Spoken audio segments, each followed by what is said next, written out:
Media Link, Rachel Hopkins. Thank you, Mr Deputy Speaker.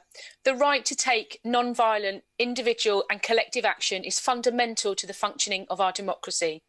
The Police Crime Sentencing and Courts Bill today is being rushed through, is ill thought out with glaring failures, including authoritarian provisions, such as those in Part 3, that threaten our right to protest.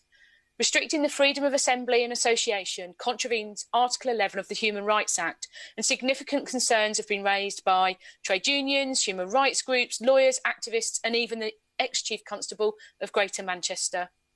The imposition of additional conditions on protests, such as being too noisy, simply look like an anti-democratic direct attack on particular social movements at odds with the government's agenda.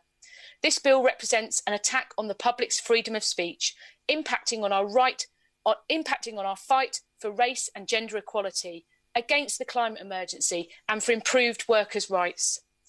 Our country has a proud history of collective action, and I want to express my solidarity with those who attended Clapham Common on Saturday to remember Sarah Everard, and who were treated disgracefully. What we saw contradicts any notion that there needs to be an extension to the powers that oversee protests.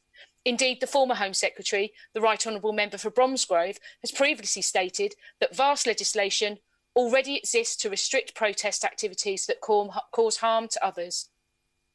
Instead of ever more draconian powers, effective policing requires community consent, and to achieve this, there needs to be greater transparency and accountability for the way protests are policed.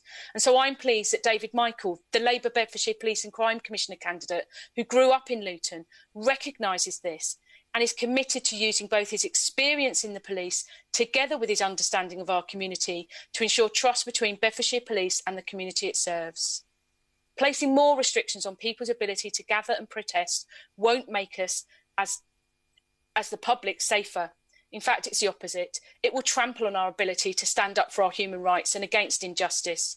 So while the Home Secretary earlier focused her remarks on wanting to support women to feel safe while walking down the street, lo and behold, if we should do so a bit too noisily, a bit too annoyingly, or a bit too near our elected representatives in order to stand up for our human rights.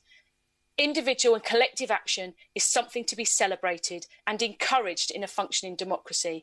And I owe it to those women role models who stood up for what they believed in and shaped my political awareness as a teenager, be it those who were the Greenham Common Peace Camp, or the Women Against Pit Closures, or those marching against apartheid in South Africa, as much as I owe it to those women now or who will come after me to not let our right to protest, be it noisy or annoying, be slowly eroded.